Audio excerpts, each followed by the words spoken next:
Hey everybody, this is Captain Kyle. I'm here at Keystone Comic Con with Phil LaMarr, talented voice actor, and we're going to talk about the voices. I know it's the first day. How are you enjoying the con so far? So far, so good. You know, you never know with a first-year con what you're going to get, but these people they kind of know what they're doing. Are you saying they've done something before somewhere else? Yes. You know, the Reed people done this, New York, Seattle, Emerald City. They're all over the place. You have been in so many voice works, plus live action. Love you on Futurama, and of course Justice League. I'm the Green Lantern of Sector 2814. There's so many of those. It's like Sector 2814 has like an overpopulation of Green Lanterns. Well, we got a lot of backups in this sector. It's like, well, does Mogo, the Green Lantern planet, who's his backup? Who's his Guy Gardner? Nobody ever goes into that. And would his Guy Gardner have the same haircut? That would be weird, a planet with a bowl cut. Could happen, though. You've been to a lot of cons, I take it. Yeah, over the last few years, I've done more and more of them. I'm a comic book guy to begin with, so part of it is to meet fans, but part of it is also to fanboy out, because a lot of times I'll get to meet the comic book creators and writers and artists that I grew up with, and that's really the best thing for me, is like getting to meet Neil Adams and Howard Chaykin and Mark Waid. It's like So you've played various roles, heroic roles, kind of goofy roles. Do you have a particular type of character you like to play? The type of character I like to play is well written. That is very fair. Well, no, because honestly, it sounds dumb to say, but the truth of the matter is, hero, villain, victim, whatever, those delineations are less important than the quality. When something is created by an artist who has a vision and executes it wonderfully, then my job is just to come in and help bring that to life. Then it's like icing on an incredible cake. Whereas things that are bad, that are just chunky and don't, the character doesn't make sense.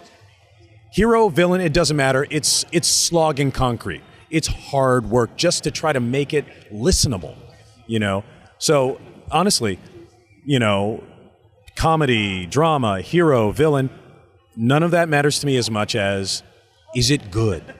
What would you say like the top few projects you've worked on that have the best dialogue have been, the best storylines? It's not always about dialogue, and Samurai Jack is a great example of that. I mean, it's a character I played for 4 seasons, and I barely said anything. But the stories, the storytelling that I got to be a part of was amazing. And it's weird because there would be episodes where literally I had 3 lines. But then you watch it and you see you're part of this world building.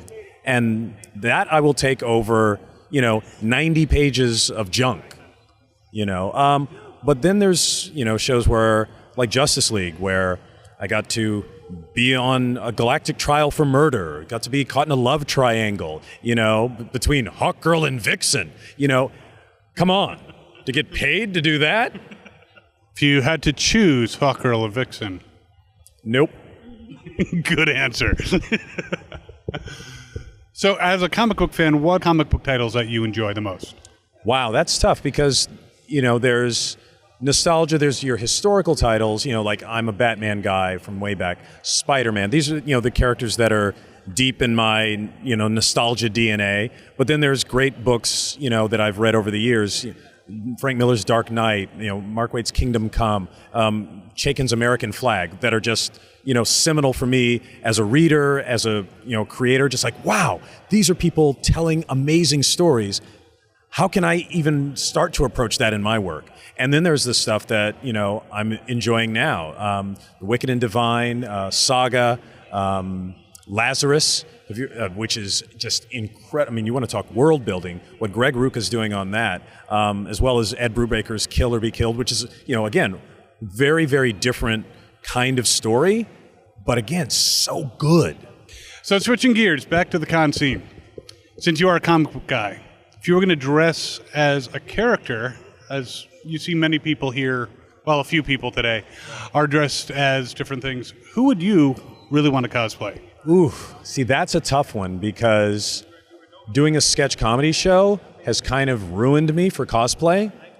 Because anytime I have to put on a mask or a wig or get into makeup, it feels like work. When I see people who do it, I'm like, God bless you, because I know how long you had to sit in that chair and wait for that latex to dry. And I'm like, I don't know that I could do it. And then you think, okay, maybe something simple like a Spider-Man or a Deadpool. I'm like, you're breathing your own breath all day long. Oh God, So it's tough. I think about that and like, wow, I would love to cosplay because people look like they're having so much fun, but I'm too lazy. I need a Barry Allen ring where it's like, there, I'm dressed. Are there any projects that you're working on that you can share with us? Yes, I'm working on Matt Groening's new show, Disenchantment. And my episodes are not in this first batch that's been released, but they're upcoming. And I'm also, sort of trying to take the lessons from the great creators I've gotten to work for, like Matt and David X. Cohen from Futurama, and Gendy Tartakovsky and Bruce Timm, and I'm trying to do my own animated project. It's based on my friend Terrell's webcomic Goblins, and we've taken his story and his characters, and we're adapting it into an animated show. And we've got some of, like, not to brag, but some of the most amazing voice artists in the world who've agreed to, voice characters for us. I mean, Billy West, Jennifer Hale, Jim Cummings, Steve Bloom, Matthew Mercer, my friends Tara Strong and my buddy Maurice LaMarche, who's right here at this con with me. They're all going to be characters in Goblins. And we did a crowdfunding campaign last year to raise the money to do a trailer that we can then show these producers, and studios and networks and stuff, what it's going to look like. And, because you're always afraid when you have an original idea that they're not going to get it and they're going to try to turn it into, oh, so it's like, this thing. It's like, no, it's not. It's like itself. So we figure we get these talented people, we take Terrell's great story and characters, and we bring it to life, real animation, and then we can take it out there, and then we can give it the log line. It's like Smurfs meets Game of Thrones. Watch this.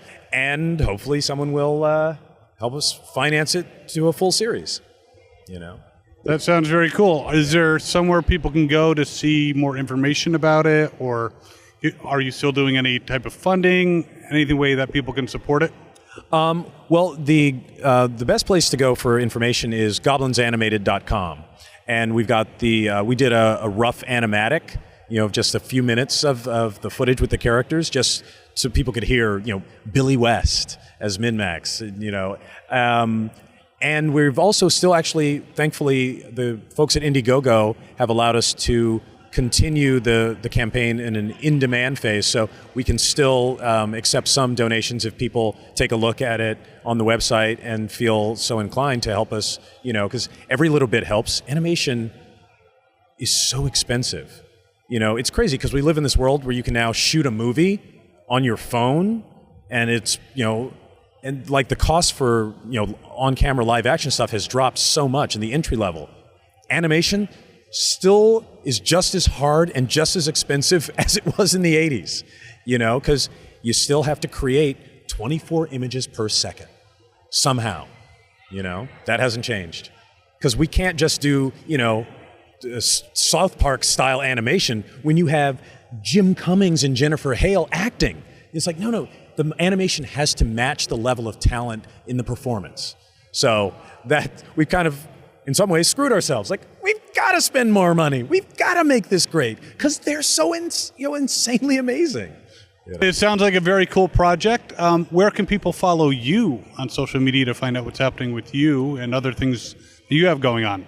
My social media stuff is basically just my name, Phil LaMarr. I'm at Phil LaMarr on Instagram, at Phil LaMarr on Twitter, and then my website is phillamarr.com. That's 2 L's in the middle, 2 R's on the end. So you wanted to make it really complex so people would have trouble. Exactly. No, that was my mother. She could have named me Bob, but she didn't. All right, we have 3 really quick, silly questions. Are you ready? Okay. If you could travel in time to any era... Hitler. I'm not sure if that'd be a good or bad thing, but before you expound on whatever answer, you can change your answer. Where would you like to visit? Anywhere in history or the future? Where would you want to go? Well, I'm not visiting anywhere in the future because the way we're going now, there's no guarantee there will be anything. It's like, I'm going to head to the future. Pfft, there's nothing but water. What happened? Let's see. The past. Well, wherever I'm going, I'll stop and shoot Hitler. And then I'll go to... Oh, wait, can I bring a gun? No, Or is this like the Terminator, where you can't bring anything metal unless you put it in your body? If you get a really small gun, you could shut... Never mind. Now, where's that Terminator spinoff? I brought a machine gun. But you're naked. You don't want to watch this. I actually would like to go back to ancient Egypt and see how they built the pyramids. You were like the 3rd person I interviewed who's like wants to go back to ancient Egypt and see this. Yeah, because there's no... Like, how? How did you... You know, it might take a while to watch, but, you know, is there like a... What do you call it? Fast motion on this time machine? There we go. All right. Well, a very good answer. And like I said, it's there seems to be a fascination with ancient Egypt. Now to switch gears to the modern era, what is your go-to karaoke song?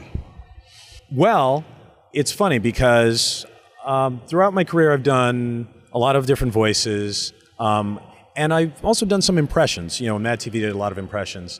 And my party trick back in the day was I used to do We Are the World in all of the voices. So that's my go-to karaoke. There comes a time when you hear a certain, you know, going from the We are the world, we are the children. You know, just try to get everybody in there. That's my go-to. All right. That's a very nice song and sounds like a very challenging karaoke song when you're getting all the voices in there. If you had decided not to get into entertainment, not to get into acting, voice acting, what do you think you'd be doing now? Well, there's a logical fallacy in your question, Kyle. It presumes that there was a decision. I did not choose this path. This path chose me. No, actually, after college, I was coming home and I was like, well, I guess I got to do something. I don't know. I've been doing plays since middle school and people say I'm pretty good at it. I guess I got to try it. And I'll just keep trying that until something better comes along. And, you know, 30 years later, still waiting. But if, you know, our non-benevolent dictator decided to outlaw entertainment, what would I do? Teach English. Teach kids to read and analyze and interpret and think. That's, I think, about the only thing worthwhile I can imagine myself doing. And a good answer and something that's sorely needed. Okay, well, I think we're going to let you go because people are looking at us funny. Anything you want to say in closing to your fans? Well, it's funny because people will come up to me and say, I love everything you've ever done. And to those people, I'd like to say, thank you for only watching the good stuff. Well, thank you so much, Phil. Thanks, everyone out there, for watching. And as always, have fun and follow your fandom. Thank you for watching this video. I am Invader Zim, and I traffic in doom. And so, if you do not subscribe to this channel, you will have doom that befalls you by me, Invader Zim.